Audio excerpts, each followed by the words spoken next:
warahmatullahi wabarakatuh. Waalaikumsalam warahmatullahi wabarakatuh. Semangat pagi soli-solihah. Pagi luar biasa. Apa kabarnya hari ini? Baik, alhamdulillah luar biasa. Allahu Akbar, saya pisan. Alhamdulillah hari ini saya bisa. Seperti biasa sebelum kita mengawali kegiatan belajar, terlebih dahulu kita berdoa. Silakan ketua kelasnya dipimpin. Duduk rapi. Sebelum belajar, marilah kita berdoa. Berdoa dimulai. Bismillahirrahmanirrahim.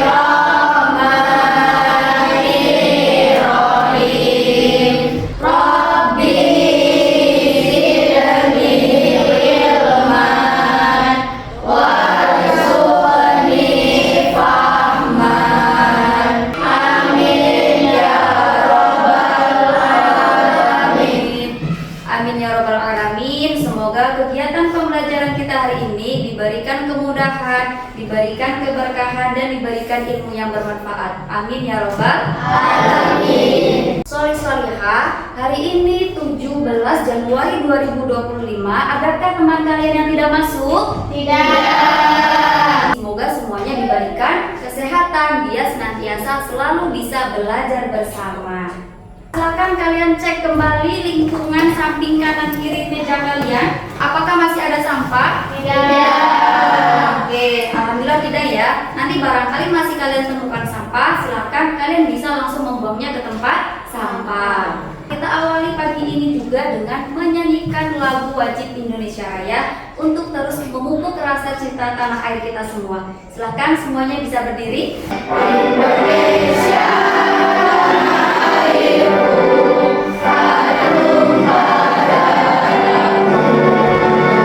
Untuk selanjutnya, kita akan melanjutkan dengan kegiatan rutin kita, yaitu bertadarus pagi. Hari ini, Ibu akan mengingatkan kembali tentang surat yang sudah kita pelajari bersama kemarin, yaitu Quran Surat At-Tin. Bismillahirrahmanirrahim.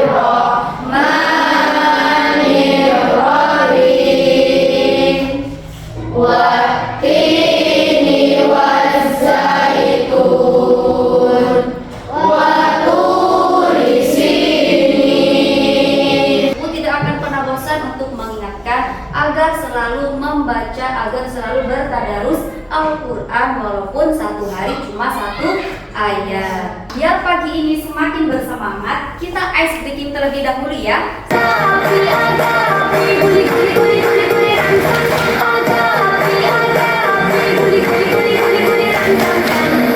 Pepatah Islam manjada wajada.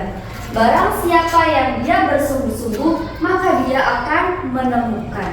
Nah, begitu juga dengan kalian soli-solihah. Kalau kalian bersungguh-sungguh dalam belajarnya, insya Allah kalian akan menemukan apa yang kalian cita-citakan. Ibu ada pantun nih. Pisau di dapur haruslah diasah supaya tajam dan menjadi kuat. Belajar harus tanpa kenal lelah, biar dapat ilmu yang bermanfaat. Kita refleksikan kembali kesepakatan kelas yang telah kita buat. Kira-kira kesepakatan kelas mana yang sudah berjalan dengan konsisten dan efektif? Aktif dan tertib.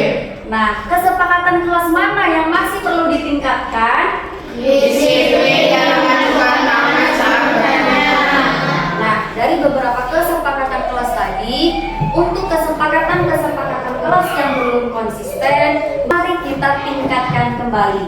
Karena kesepakatan kelas tadi yang menjadi pedoman atau acuan kita dalam melaksanakan kegiatan pembelajaran. Ibu ada sebuah video, silahkan kalian simak dengan baik-baik.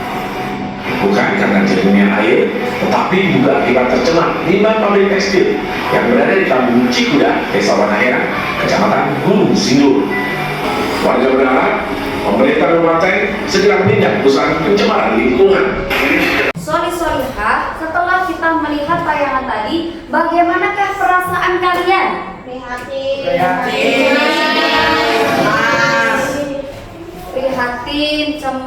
sedih ya.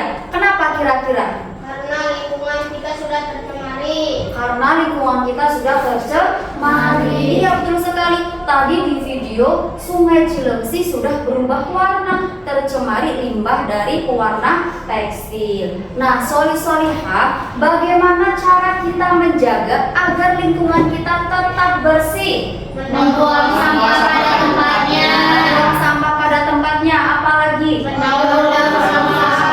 Ada mendaur ulang sampah, apalagi? Tidak menggunakan barang sekali pakai. Tidak menggunakan barang sekali pakai. Menggunakan barang yang ramah lingkungan. Menggunakan barang yang ramah lingkungan. Betul sekali. Bisa kita mulai dari misalkan kalau habis jajan buang sampahnya di tempat sampah. Ke sekolah bekal makanan, pakai bekal dari rumah tuh tempat tepaknya. Terus bawa botol minuman dari rumah, menggunakan produk-produk yang jangan cuma sekali pakai langsung dibuang gitu ya. Kalau belanja-belanja bisa bawa tote bag sendiri. Nah, Soli-Solihah, bagaimana cara kalian membuat produk yang ramah lingkungan dengan menggunakan alat-alat atau bahan yang ada di sekitar kita? Membuat tempat pensil dari botol. Oke, membuat tempat pensil dari botol. Ada lagi yang pernah berkreasi? Pot dari galon. Membuat pot dari galon. Ada lagi? Membuat akuarium dari galon. Membuat akuarium dari galon. Ada lagi? Membuat kaligrafi dari kardus. Membuat kaligrafi dari kardus. Wow, luar biasa sekali ya Soli-Solihah. Tepuk tangan ke kita semuanya. Itu tadi adalah contoh-contoh perilaku kita, bagaimana kita turut serta untuk menjaga kebersihan lingkungan. Hari ini kita akan belajar proyek profil pelajar Pancasila dan Rahmatan lil Alamin dengan tema gaya hidup berkelanjutan. Tujuan proyek hari ini kita akan bersama-sama membuat batik ekoprint. Nah, Ibu di sini memiliki sebuah contoh produk yang ramah lingkungan. Nah, jadi tidak cuma sekedar tadi buang sampah di tempatnya, tapi Ibu juga punya salah satu contoh ini namanya adalah batik ekoprint. Nah, proyek kita hari ini bertema batik ekoprint Leaves for Life yang artinya daun untuk kehidupan. Nah, kenapa kira-kira daun bisa berguna untuk kehidupan? Salah satu alternatif solusi bagaimana kita berturut serta untuk menjaga lingkungan kita.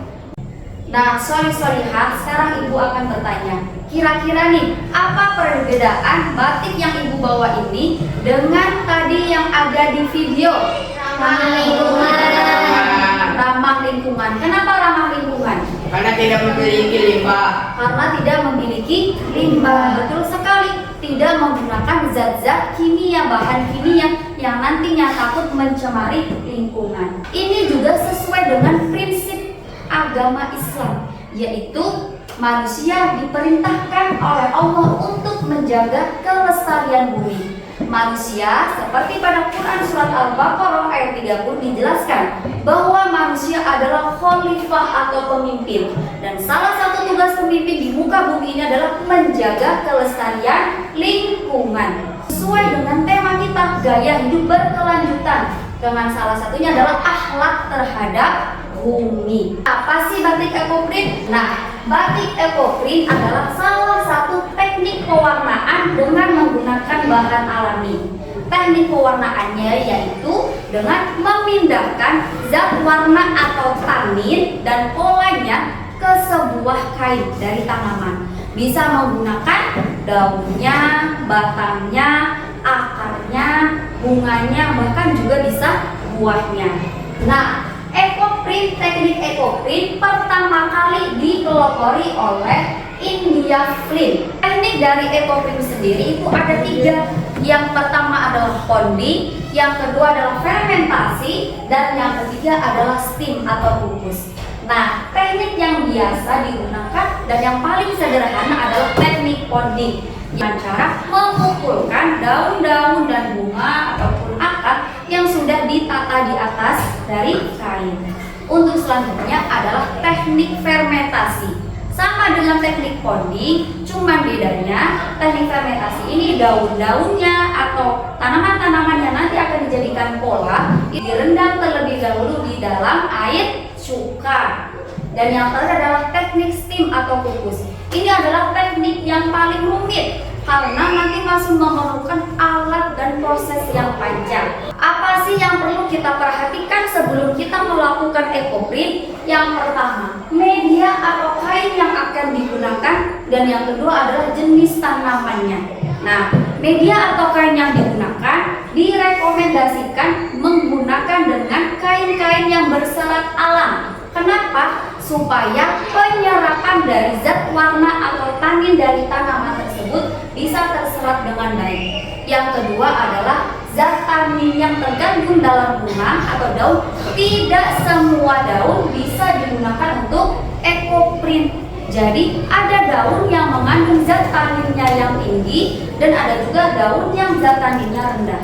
Nah, tanaman yang bisa digunakan untuk ekoprint ini adalah tanaman dengan memiliki zat tanin yang tinggi.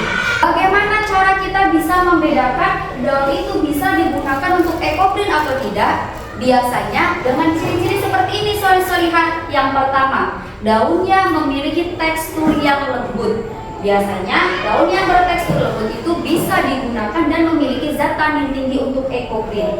Yang kedua, daunnya itu tidak terlalu tebal juga tidak terlalu tipis.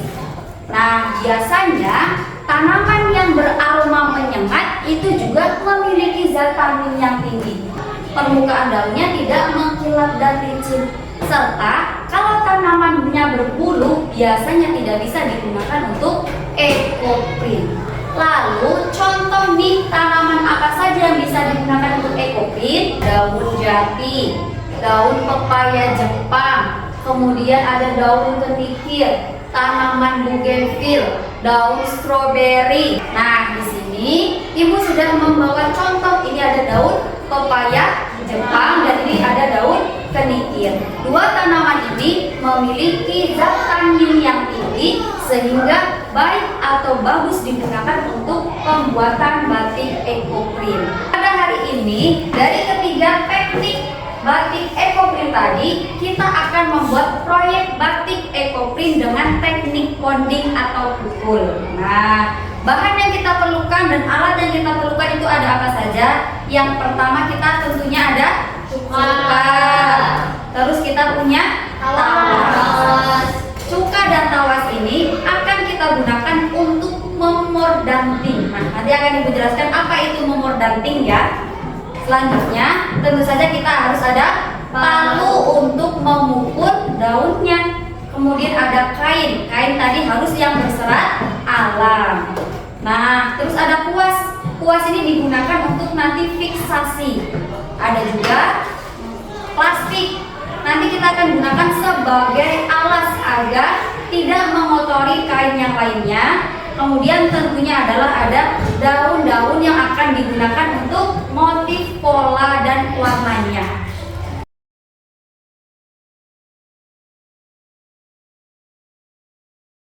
Ibu akan menjelaskan step by step cara pembuatan batik ekoprint. Kalian siapkan air, kemudian tawas, dan juga cuka. Nah, dicampurkan ketiga bahan ini tadi dengan perbandingan 2:1. Jadi tawasnya 2, cukanya 1. Nah, selanjutnya setelah tercampur, kalian masukkan kainnya ke dalam ember tadi.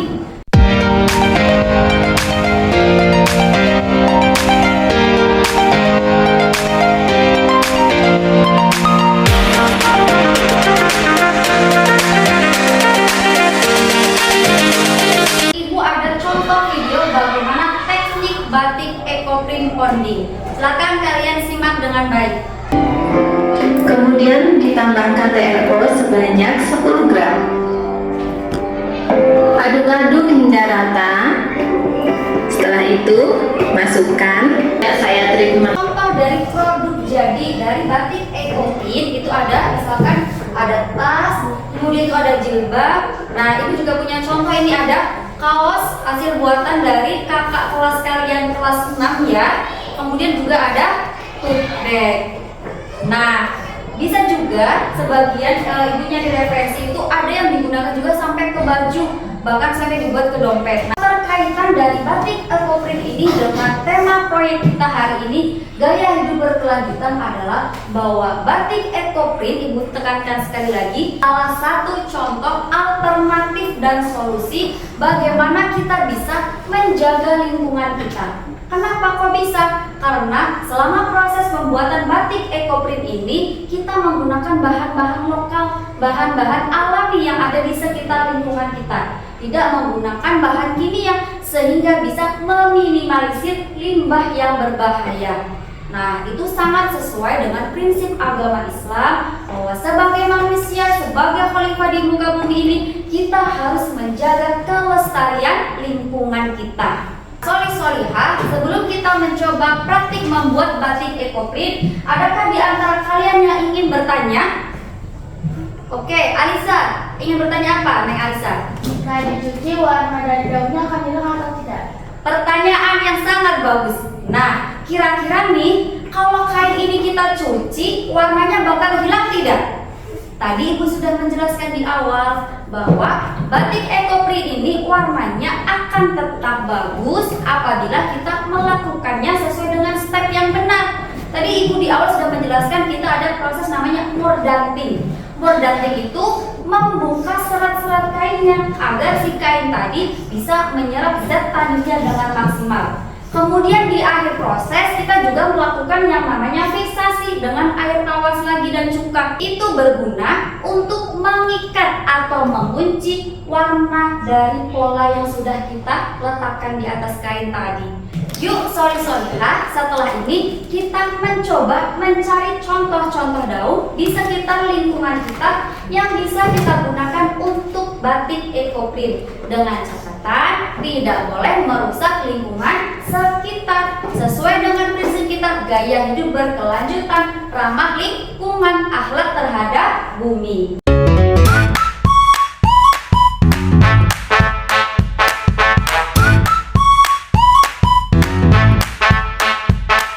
Kita akan praktik memordanting. Nah, tadi ibu sudah jelaskan bahwa kita membutuhkan yang namanya cuka, tawas dan juga air dengan perbandingan tawasnya 2, airnya 1. Nah, kita larutkan tawasnya terlebih dahulu 2 ya. Kemudian cukanya 1 sendok. Oke. Kita tunggu sampai larut. Nah, setelah tadi tawas dan cukanya tercampur, kita masukkan kain yang akan kita buat batik ekoprint ke dalam larutan campuran tawas dan cuka tadi ya. Nah, kita rendam selama kurang lebih minimal 1 malam. Nah, solihah, setelah tadi kita praktik bersama mordanting, untuk selanjutnya kita akan praktik membuat batik ekoprint, menciptakan pola di atas kain, memindahkan warna tanin di atas kainnya. Nah, karena kita menunggu proses mordanting itu lama ya, minimal harus 1 hari 1 malam, kemudian masih menjemurnya, ibu sudah menyediakan kaos dan tote bag yang sudah ibu mordanting dan siap untuk dicetak polanya. Ibu akan membagi kalian dalam 4 kelompok. Silahkan berhitung terlebih dahulu. 1, 2, 3, 4. Silahkan setelah ini kalian berkumpul ke masing-masing kelompoknya. Kalian bisa mengerjakan di mana saja, boleh di depan kelas, boleh di dalam kelas, asal di atas lantainya itu yang rata. Kalian tentukan mau polanya seperti apa. Nanti kalau sudah bikin desain, bikin pola, baru kalian nanti mulai memalunya, mulai pondingnya, begitu ya. Oke, silahkan. Ini di dalamnya, baru nanti kalian bisa taruh namanya pasir lagi, baru dipukul ya. Kalau sudah benar-benar fix, oke, silahkan dilanjutkan lagi.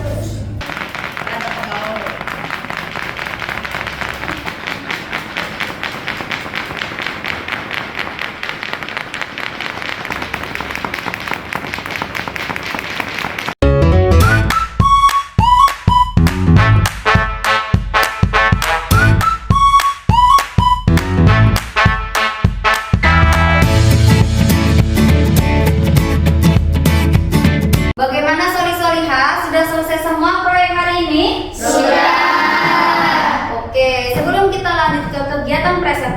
terlebih dahulu ice breaking ya, biar semangat. Dekat, jauh, jauh, dekat, jauh, tangkap. Assalamualaikum warahmatullahi wabarakatuh. Waalaikumsalam warahmatullahi wabarakatuh. Kami dari kelompok 1 akan mempresentasikan hasil ekoprint kita. Di sini kita menggunakan daun pepaya Jepang, daun kenikir, dan juga daun pakis. Kendala yang kita alami adalah warna depan belakangnya tidak sama. Kita kasih tepuk wap, kasih W, kasih O, kasih W. Wow, keren. Wow, keren. Nah, luar biasa sekali. Ini adalah hasil ekoprint dari kelompok 1. Nah, dari kelompok 1 sendiri, ternyata kelompok 1 menemukan kendala, yaitu warna yang muncul di depan dan di belakang itu tidak sama. Coba kita lihat. Nah, untuk warna yang di belakang ini tidak terlalu rata, tidak muncul taninya. Kenapa? Sorry, ini bisa disebabkan karena tadi ketika proses pounding atau pemukulannya tidak dilakukan secara merata. Jadi mungkin berbeda. Nah, untuk kedepannya bisa kalian ketika proses poundingnya silahkan kalian pounding atau pukulnya dengan rata agar warna yang muncul di depan dan di belakang itu kekuatan warnanya, ketebalan warnanya itu sama. Nah, sorry, itu tadi hasil dari kelompok 3. Di antara kalian adakah yang ingin bertanya? Oke, silakan Haris, apa pertanyaannya? Apakah baju atau tote bag bisa dipakai selain warna putih? Oke, kalau kata Haris, bisa nggak sih pakai warna selain warna putih? Sebenarnya kalian mau menggunakan warna kain atau warna tote bag atau warna kaos apapun itu boleh, asalkan warnanya itu bukan warna hitam dan bukan warna gelap pekat. Karena kalau warna hitam dan warna gelap pekat dikhawatirkan warna taninnya itu nanti tidak akan muncul di kain tersebut karena kalah dengan warna hitam dan warna pekat tadi. Nah, nanti silahkan kalian bisa fiksasinya kalian gunakan kuas ya. Setelah itu kalian oleskan secara perlahan pada motif yang sudah tercetaknya. Setelah proses fiksasi tadi, kita keringkan terlebih dahulu sampai benar-benar kering. Setelah kering, kemudian kita bilas dengan air mengalir. Tidak usah menggunakan sabun. Nah, setelah itu baru kita jemur lagi. Kalau sudah kering, berarti proses batik ekoprintnya sudah selesai. Selanjutnya, adakah di antara kalian yang mau menyimpulkan kegiatan proyek hari ini? Silakan angkat tangannya. Oke, silakan Nadine, apa? Ekoprint adalah seni yang ramah lingkungan yang mendukung gaya hidup berkelanjutan. Oke, betul sekali. Ekoprint adalah karya seni ramah lingkungan yang mendukung gaya hidup berkelanjutan. Oke, ada yang ingin menambahkan solihah? Oke, silakan Aldan. Ekoprint mengajarkan pentingnya memanfaatkan sumber daya alam dengan bijak. Oke, betul sekali. Ekoprint itu mengajarkan kita untuk memanfaatkan sumber daya alam dengan bijak. Nah, itu tadi kita kaitkan lagi nih dengan ilmu keagamaan, ilmu pendidikan agama Islam. Nah, kita sebagai manusia, pemimpin di muka bumi ini diperintahkan oleh Allah untuk turut serta menjaga kelestarian lingkungan, menjaga kelestarian alam. Sesuai dengan bahwa manusia itu adalah makhluk sebaik-baiknya. Kembali lagi sesuai dengan Quran surat At-Tin, laqad khalaqnal insana fi ahsani taqwim. Karena manusia adalah bentuk yang sebaik-baiknya, memiliki akal, memiliki pikiran, dia ditugaskan untuk menjadi khalifah, dia wajib menjaga kelestarian alam, gaya hidup berkelanjutan. Salah satu elemennya adalah akhlak terhadap bumi. Dalam proses pembuatan batik ekoprint tidak menggunakan zat-zat kimia sehingga meminimalisir limbah, sehingga tidak mencemari lingkungan, sehingga lingkungan kita tetap terjaga. Solihah, bagaimana kegiatan proyek hari ini? Apakah menyenangkan? Senang. Bagian proyek mana yang menurut kalian menyenangkan? Saat mencari daun dengan tanin yang tinggi. Saat mencari daun dengan tanin yang tinggi, apalagi? Bekerja kelompok. Oke, bekerja kelompok menyenangkan. Apalagi? Saat melakukan bonding. Saat melakukan bonding pemukul daun satisfying ya. Oke, ada lagi? Saat presentasi, Bu. Saat presentasi. Nah, sorry ha, untuk tugas selanjutnya silakan kalian mencoba ulangi kembali teknik pembuatan ekoprint di rumahnya masing-masing. Boleh pakai kaos, boleh pakai sapu tangan, boleh juga di tote bag. Atau misalkan yang punya jilbab warna putih mau dikasih hiasan-hiasan motif ekoprint juga boleh. Silakan nanti dikumpulkan minggu depan. Begitu solihah, mari kita akhiri kegiatan proyek hari ini dengan membaca hamdalah bersama-sama. Selanjutnya kita tutup dengan doa kafaratul majlis. Silakan ketua kelasnya. Duduk rapi. Rapi. Sebelum pulang, marilah kita berdoa. Berdoa dimulai. Bismillahirrahmanirrahim. Asyhadu an la ilaha illa anta astaghfiruka wa atubu ilaik. Terima kasih solihah. Jangan lupa tetap semangat belajarnya. Ibu akhiri. Wassalamualaikum warahmatullahi wabarakatuh.